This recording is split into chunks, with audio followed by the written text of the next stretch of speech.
Imagine Band of Brothers, Reanimator and Wolfenstein combined. That's Overlord, and it's pretty damn fantastic.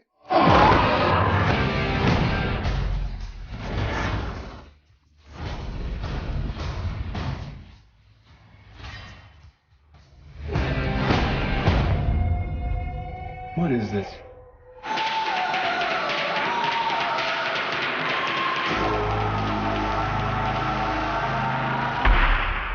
Servus Freunde, my name is Jimmy Cage and Overlord is a must-see for everyone who's looking for some violent, tense and gripping World War II horror action fest. It was directed by Julius Avery and produced by J.J. Abrams, which made many people think that this might be connected to the ever-growing Cloverfield universe. But it's not, it's its own wonderful thing, and at the same time it's borrowing many elements from different movies and video games. Operation Overlord was the codename for the Battle of Normandy in World War II, which was launched on June 6, 1944, also known as D-Day. There has been another great film that was simply titled Overlord in the past, Stuart Cooper's 1975 incredibly heavy and disturbing war drama that tells the story of a simple soldier who's preparing for his first combat. This new Overlord is a very different film. It combines the horrors of war with fantastical horror elements such as crazy Nazi zombie experiments. And usually when you go watch such a pulp fantasy, you know that you're in for something rather trashy. But right from the opening scene, Overlord both celebrates its B-movie nature as well as it excels it. I don't know what the budget of the film was, but from a technical standpoint, this was very impressive. Before Allied troops landed on the beaches of Normandy, there was a huge airborne assault the night before. If you've seen the incredible miniseries Band of Brothers that tells the real story of the US Army 101st Airborne Division, you've already seen a frightening, hauntingly brutal and real depiction of that drop during constant enemy fire. This is exactly where this movie begins, and it's a remarkable and extremely tense sequence that you can almost feel with your whole body while watching. And the tension that Overlord creates through its dense sound design, great camera work and overall top-notch production design is on a constant high. Throughout the film we follow the African-American soldier Boyce, played by Jovan Adepo. Now, despite the film's portrayal, in reality African-Americans were not treated equally in the army during World War II, and there was segregation up until an executive order from President Harry S. Truman in 1948. So this isn't accurate, but of course neither are Nazi zombies. I'm also only addressing this because of two reasons. One, while the movie does belong in the horror action genre, it also plays like a pretty great war movie for most part. And two, I found it awesome not only to make Boyce the lead, but also to make him the one who is taking charge at a very crucial point of the film, also from a moral perspective. This isn't Get Out, but at least to me it felt very empowering and cathartic too. Especially when our protagonist is up against the biggest, most evil racists in their history.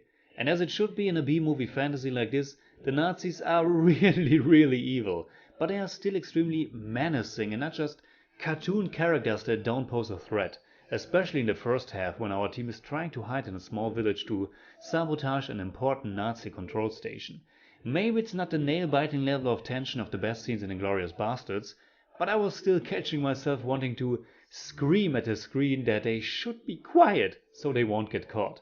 I was so pleasantly surprised of the amount of tension this film was able to create. Most of all in a very long sequence in the first third, when Boyce is able to sneak into the Nazi secret labs and he's constantly on the brink of being exposed. Not only is it loaded with suspense, but you also get a few very explicit glimpses of the film's supernatural elements, and with it the film's great effects. While there certainly is a big amount of added CG blood and effects, it's A, implemented very well, and B, only part of the film's gruesome showcases. Because there are also a lot of practical effects, and not only are there some very neat and also visceral moments, but it's also staged and presented in such a way that it never comes across as cheap or cheesy. And speaking about the film's presentation, I really adore that it didn't just go with that often used World War II retro sepia color palette. It's not afraid to light the action beautifully and giving it some color as well. And while a big chunk of the film takes place in close surroundings, there are also a lot of location shots and overall the film oozes with atmosphere. After that long exploring segment that really feels like a trip down into nightmare Nazi territory, the film's pace slows down a bit, but I thought that was fine because it took its time to let its characters breathe as well. They are all pretty much common war movie tropes that you've seen many times before, but for this kind of movie I thought they were absolutely sufficient, and I was actually again surprised how heartfelt some smaller moments felt, and that the film was able to be this hugely entertaining horror action film, and also kind of touching. All in all, this is a big escapist fun, and the movie probably doesn't have that much to say, but when you look closely and don't just absorb yourself in this gripping and tense nightmarish adventure, you can still find some points being made about the nature of war and that it might be important not to become as gruesome and inhuman as your enemy.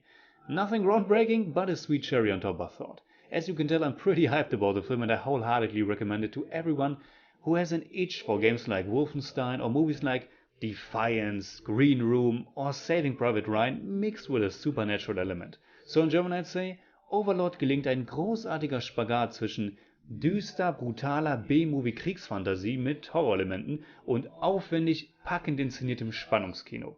I give Overlord 8 out of 10. It's more like 8.4, but I don't do that.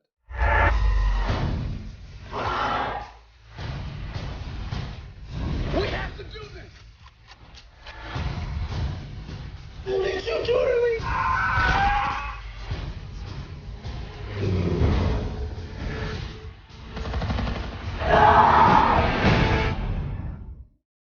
Alright, that's it. Like always, comment below and let me know what you think about Overlord. You can hit me up on Twitter, Facebook and Instagram simply at TheJimmyCage. And if you enjoyed this episode, please give me a thumbs up, share, subscribe, whatever you like, and make sure you hit that bell for all I have to tell.